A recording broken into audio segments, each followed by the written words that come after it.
श्रमदान चाहिँ हामीले गरेका छैनौँ। श्रमदान भनेको चाहिँ मासु भात खाएर हुने रहेछ। यो चाहिँ हाम्रो जनसहयोगको फेरि होइन, आफ्नै घरको भात खाएर गर्छौँ हामी, कहीँ गर्दैन भने जनसहयोगबाट हो यो। अब मान्यज्यूहरू भएन कि बसै जानु पऱ्यो कि काम गर्नु पऱ्यो भने चाहिँ थाल्यौँ। कुलबहादुर आएर घनश्याम दाइले ल हामी 60 बोरा सिमेन्ट दिन्छौँ भन्नुभयो। अलिकति आशा आयो क्या, 60 बोरा गर्दै त भन्छौँ कहाँबाट लिएर गर्ने भन्ने होइन, अब बजेट छैन।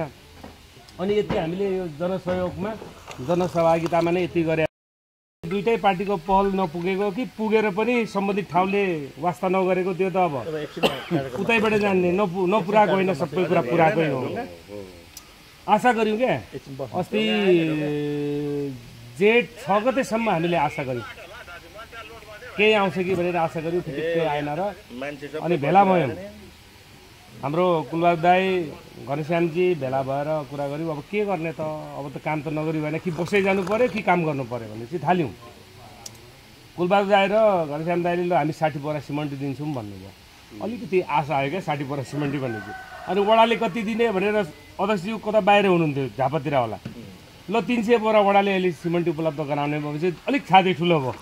त्यहाँदेखि थाल्यौँ, त्यहाँ 2 फुट माथि 16 इन्ची गरेर थाल्यौँ। त्यो अलिक सानो हाल्नुको कारण थियो, 300 बोराले सबै पुरा गर्ने गरी भनेको। अनि वडाले विशेष वडाको सक्रियतामा चाहिँ वडाले अब ढुङ्गा बालुवा गिटी सिमेन्टी 500 बोरा लागोस्, 1000 बोरा लागोस्, सिमेन्टीको जिम्मा म भएँ भनेर वडाले वडा सरकारले चाहिँ भनिसक्नु भएपछि निकै आड आएर घनश्याम दाइ र विशेष हाम्रो कुलबहादुर दाइ चाहिँ रात दिन हामी नउठिकन नै बिचरा खटिराख्नु भएको छ। उहाँहरूले नै मागेर सबै ठाउँ मागेर नै, अनि वडा कहिले कहाँ कुदिरहन्छ, कहिले कहाँ सिमेन्टी, कहिले कहाँ, वडाको विशेष सहयोग र दुईजना दाइहरूकोलाई हामीले धन्यवाद दिनैपर्छ। उहाँहरूको चाहिँ सक्रियतामा यो हामीले यति काम गरिराखेका छौँ। अब थप काम यो तलतिर थप काम छ, अब 30 मिटर छ अझै सरकारी हिसाबले हेर्ने भने 20 लाखको चाहिँ काम अझै बाँकी नै छ, त्यहाँ सुकै छैन त्यहाँ। अनि अध्यक्षलाई पनि हामीले अब गर्दै गर्दै गर्दै त भन्छौँ कहाँबाट लिएर गर्ने भन्ने होइन, अब बजेट छैन। अनि यति हामीले यो जनसहयोगमा जनसहभागितामा नै यति गरेका छौँ। श्रमदान चाहिँ हामीले गरेका छैनौँ। श्रमदान भनेको चाहिँ मासु भात खाएर हुने रहेछ। यो चाहिँ हाम्रो जनसहयोगको फेरि होइन, आफ्नै घरको भात खाएर गर्छौँ हामी, कहीँ गर्दैन भने जनसहयोगबाट हो यो। अब मान्यज्यूहरू रहनुभएको बेला दुवै मान्यज्यू अब करखकै हामी आज बडो खुसी लागिरहेछ। यो तलतिरको यो लगभग 20 लाख जति लाग्छ। यसलाई कसरी बनाउने दुईजना मान्यज्यूहरू हुनुहुन्छ, पूर्व अब मान्यज्यू सङ्घीय मान्यज्यू पनि आउनु भएको छ। यहाँहरूलाई यो जिम्मा यो तलतिरको पनि। अनि अहिले हामीले हेरेको यो दुईटा पुल चाहिँ मान्यज्यूहरूको एउटा भागमा पर्छ। यो पुल चाहिँ यो वर्ष नै हामी उद्घाटन गर्ने गरी मान्यज्यूहरूलाई समुदायको तर्फबाट हामी धेरै छैनौँ, यहाँ 85 घर छौँ। 85 घरको अनुरोध सम्झिनु होला। यो चाहिँ पाहाडमा विकट ठाउँमा बसेको जस्तो छ। अस्तिसम्म पोहोरसम्म त बाँसको थियो, यो पनि अध्यक्षज्यूले लगाइदिनु भएको 4-5 वर्ष भयो बाँसमा हामी थियो, बाँसको पुल थियो। यसपटक चाहिँ धरानमा उपमहानगरपालिकाभित्र नै यो गाउँ पनि बसेको छ, यो बस्ती पनि त्यहीँको मान्छे हो भन्ने महसुस हुने गरी मान्यज्यूहरूले दुईटा पुल पनि हालिदिनुहुन्छ भन्नेमा विश्वस्त हामी छौँ। यही अनुरोध म मान्यज्यूहरूलाई गरेँ। दैनिक हाम्रो 30 जनाको लगभग 40,000 छ दैनिक जनसहयोगको चाहिँ हामीले हजिरामा कन्भर्ट गर्ने 40,000 को छ दिनको। 1 महिना 9 दिन भयो कन्टिन्यू नन स्टप हाम्रो। त्यही हिसाबले कति भयो होला हामीले जोड्दा, अब त्यही हिसाबले निक्लिला। अब म दिन पछाडि एउटा युट्युबर पठाइदिएछ, त्यो युट्युबरलाई हामीले खेद्यौँ, यहाँ कुनै रिपोर्टिङ नगर भाइ, कुनै रिपोर्ट नगर, फोटोसोटो केही नखिच, किनभने हामीले मेरो साहबलाई बारम्बार रिक्वेस्ट गऱ्यौँ। अनि 135 टिप्पर ढुङ्गाको यहाँ इस्टिमेट भएको छ। उहाँलाई हामीले चिठी, यहाँको समुदायले चिठी पठाएर चाहिँ माग गर्दाखेरि झोलुङ्गे पुलको पक्की पुलदेखि मुनि 50 मिटरदेखि 100 मिटर भित्रको एरियाको ढुङ्गा लिएर आउनु भन्ने स्वीकृति दिनुभयो। त्यहाँ ढुङ्गा हेर्न जाँदा उहाँले जमानामा सोहोर पटार लगाएर बालुवा मात्रै छ। त्यो चिठी उहाँसँग छ, त्यो चिठी उहाँसँग छ। फेरि पुल माथिबाट नलाउनु भनेको छ, पुल मुनिबाट ल्याउनु भनेको छ, त्यहाँ त बगर पुरै बालुवा बत्तै छ। अब त्यसरी भएन। अनि हामीले लु यसरी भएन, अब जनता घर उद्देश्य हेर्नु पोल्ट्री परिसकेको छ, यसरी भित्रभित्र पसिसकेको छ, अब यसरी हेरेर बस्नु भएन। लु काम सुरु गरौँ भनेर हामीले 60 बोरा सिमेन्टी तत्काल फोन गरेर चाहिँ अध्यक्षज्यूलाई 300 बोरा भनेपछि हामीले सुरु गरिहाल्यो। अहिले गर्दै जाँदा साथीभाइसँग हारगुहार गर्दा कसैलाई एक टिपर ढुङ्गा, कसैलाई एक टिपर बाल्ला, कसैलाई हेर्न आउने मान्छेलाई खाली पठाएको छैन। खाली पठाएको छैन। एक कप चिया खायो भने 15,000 मा पर्यो। त्यसैले अहिले हामीले 60-65 लाखको काम सम्पन्न गरौँ हैन। त्यसरी गर्दा अब लास्टमा गएर हजुरलाई ठ्याक्क भेटाएँ, अध्यक्षज्यूलाई ठ्याक्क भेटेँ। त्यो कुराहरू गरेर मैले चाहिँ के भने अब हामीले माग्ने ठाउँ मागिसक्यौँ, काम अझै बाँकी छ। अब तपाईँहरूको पहलबाट पनि केही हुन्छ कि भनेर यो आज चाहिँ मैले हजुरहरूलाई यहाँ धेरै क्षति गरेको भदौ 13 हो। म भन्दैछु क्रमशः भदौ 13, तर असोजको चाहिँ 11, 12, 13 दुई दिन लगातार कबाडीले धरानमा निकै क्षति गर्यो। अनि अघि कुरा आएको त्यति बेला यहाँको फाइलहरू के अरे जिल्ला प्रशासन कार्यालय मार्फत खानेपानी मन्त्रालय हुँदै प्रदेश विपद व्यवस्थापन समितिमा पुग्यो। यहाँको आवश्यकता माग धेरै थियो। कति 12 लाख कति आएको होइन त्यस्तै जो त्यसकै हाराहारी अलिअलि अरू फाल्टु मन्त्रालयबाट केही सपोर्टहरू भयो, पर्याप्त भएन, त्यो कुरा ठिकै हो।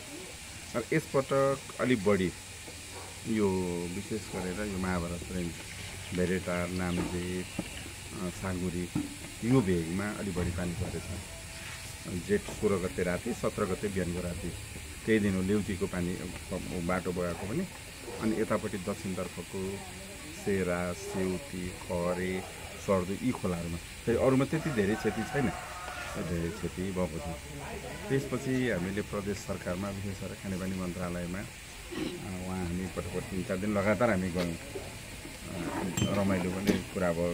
अब हामीले तपाईँहरूलाई माया गरेकोले आइराख्नुहुन्छ नि भन्नु।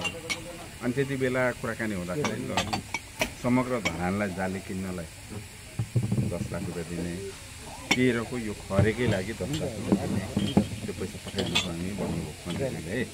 त्यो हाम्रै अगाडि उहाँलाई फोन पनि गर्नुभएको छ। त्यसपछि अरू त्यो लक्ष्मीजीहरूको खानेपानीको 5 लाख कि 8 लाख छ भने त्यो अङ्क गर्छौ 5 लाख होला। त्यसरी अब यो धरानमै अनि यो अन्तिममा पऱ्यो पैसा सबै यो उनी नभएर सबै हामीले विभिन्न तानतुन गर्न सक्ने, रकमान्तर गर्न सक्ने पैसा यति नै भयो भन्ने कुरा हो। अनि त्यो पैसा पनि सिधै आउँछ होला भन्ने कुरा गरेको पछि फेरि कुरो बुझ्दाखेरि रकमान्तर गर्नुपर्ने भएकोले आर्थिक मामिला मन्त्रालय गएछ। आर्थिक मामिला मन्त्रालय बजेटमा व्यस्त हो। अब अलिकति कर्मचारी साथीहरू र जनप्रतिनिधि अलिक भिन्नता हुन्छ। जनप्रतिनिधिले चाहिँ अलिक छिटै गरौँ भन्ने हुन्छ, कर्मचारी साथीहरू चाहिँ अब अलिक बिग्रिँदैन, त्यतिखेर प्रेसर हुँदैन। अब हामीले पनि मन्त्रीलाई भन्छ, सचिवलाई पनि भन्छौँ भने अब त्यो बजेट निर्माण गरिसकेपछि फेरि सचिवज्यू विरामन हो। हामी दुइटै मन्त्रीलाई, खानेपानी मन्त्री पनि, आर्थिक मामिला मन्त्रीलाई पनि, सचिवहरूलाई पनि, स्वकीय सचिवहरूलाई पनि भागेता गरिराखेका छौँ। त्यो पैसा आएको भयो भने केही राहत चाहिँ हुन्थ्यो, एउटा बाटो। अर्को चाहिँ अब त्यो चाहिँ मन्त्रालयले गर्ने सामान्य काम हो। समग्र विपद हेर्ने चाहिँ आन्तरिक मामिला मन्त्रालयले, आन्तरिक मामिला मन्त्रालयमा पनि मैले कुराकानी गरेँ। अलिकति धेरै क्षति भयो, के गर्ने भने पटक्कै पैसा छैन। त्यो असोजकै बाढीको पैसा दिन सकिएन।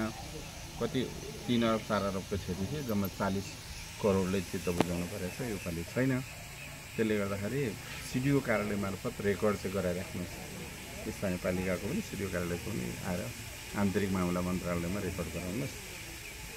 अर्को आर्थिक वर्ष साउनपछि मैले अस्ति बोल्दा पनि त्यही भएर त्यो कम्तीमा पछिलाई भयो भने होस् भनेर कहिलेकाहीँ संसदको रेकर्ड पनि काम लाग्छ भनेर त्यो रेकर्ड र लिखत पनि साथीहरूलाई अनि सिडिओलाई पनि मैले यसपालि चाहिँ पोलिसको नहोस् यसैमा जाओस् भनेर भनिरहेको छ। रेकर्ड कहिलेकाहीँ सिडिओ कार्यालय जिल्ला विपद व्यवस्थापन समितिले सिफारिस नगरिदिएर त्यहीँ पेन्डिङ हुने के हुन्छ भनेर नपठाएर पनि कहिलेकाहीँ पोहोर 1-2 फाइलहरू त्यस्तो भएको छ। सुनसरीको सिडिओ कार्यालयमै रोक्यो, उनीहरूले पठाइदिएनन् बेलामा, उता विपदको मिटिङ बस्यो, सुनसरीको फाइल आएन। यस्तो पनि भएको छ, त्यो कुरा भएको छ। त्यसले गर्दाखेरि हामीले अब म चाहिँ फेरि जहाँ गयो पनि एउटै कुरा हुन्छ भाषा होइन। यी सबै खोलाहरूको सन्दर्भमा हामीले एकमुष्ट पहलहरू गरिरहेछौँ र त्यही ब्रेकडाउन गरेर पनि अब अर्को सालको कार्यक्रममा पनि अलिकति पैसा कति मैले बिर्सेँ 14 लाख रुपियाँ। अब यो आगामी आर्थिक वर्षको पनि खरे नियन्त्रणै कार्यक्रममा छ। मैले अङ्क चाहिँ बिर्सेँ, सबै भएन। 14 लाख छ मैले अस्ति। जस केही न केही चाहिँ छ, यही तोकिएरै छ।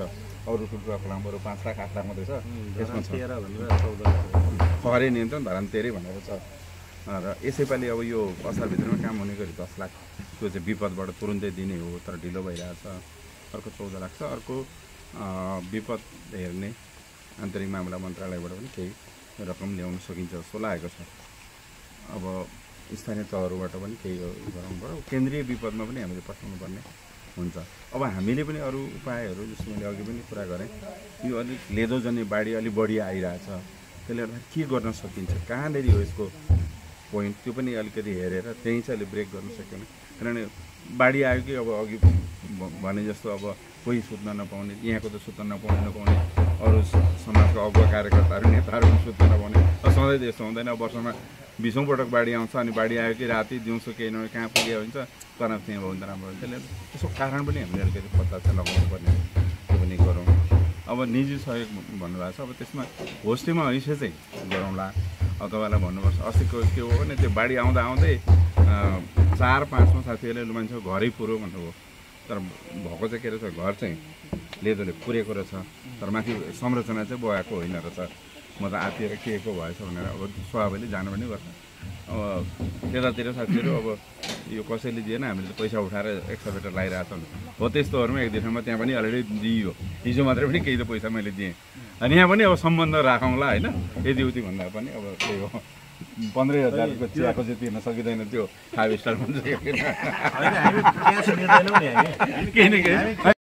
त्यति बेला विपत्ति आउँछ, त्यति बेला मात्रै हामी सोचिरहेको हुन्छौँ कि विपत्ति आउनुभन्दा अगाडि नै यो त आइरहन्छ नि यता, यसको बारेमा सोच्नु पर्दैन क्या। त्यो स्थानीय तहले हुन्छ कि प्रदेशले हुन्छ कि सरले के गर्न सकिन्छ। जस्तो अहिले तत्काललाई धनको क्षति हुनु दिनु भएन तत्काललाई चाहिँ।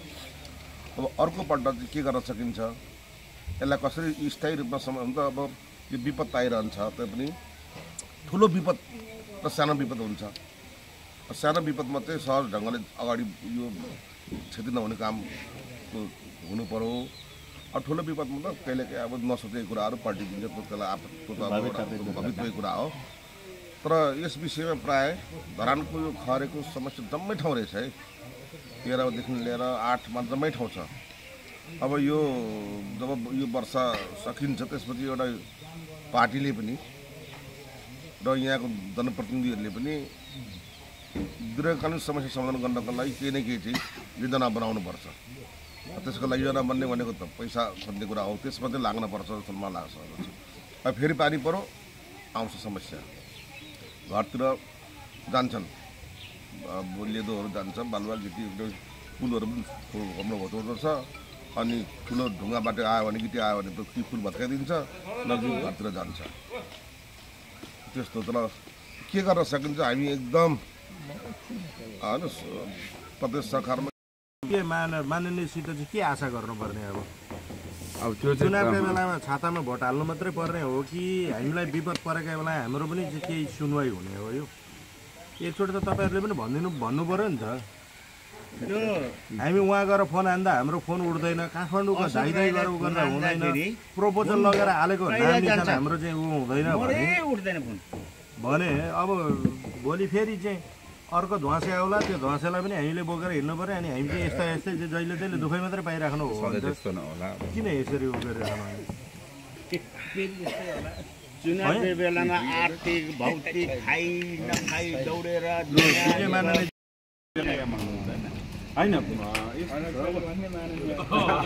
अनि यसैपालि पनि अब यो अस्ति बाढी आइकन उहाँले पनि भन्नुभएको थियो, हामीले पनि कुराकानी गऱ्यौँ। धरान 13लाई मात्रै भनेर 10 लाख रुपियाँ छुट्याइदिनुहोस्, पैसा आइसकेको छैन यहाँ। यो ठिकै बजेट निर्माणको प्रक्रियामा अर्थ मन्त्रालय अट्यो, कर्मचारीहरूले त्यति धेरै हुँदैन नि। बजेटको त्यो पेस गरेको दिन इरा लिएर सकिँदैन, आज हालिदिनु त्यो भएर अड्किरहेको छ। नभए होइन, हामी त दिनमा एकपल्ट कहिले अर्थमन्त्रीलाई, कहिले के अरे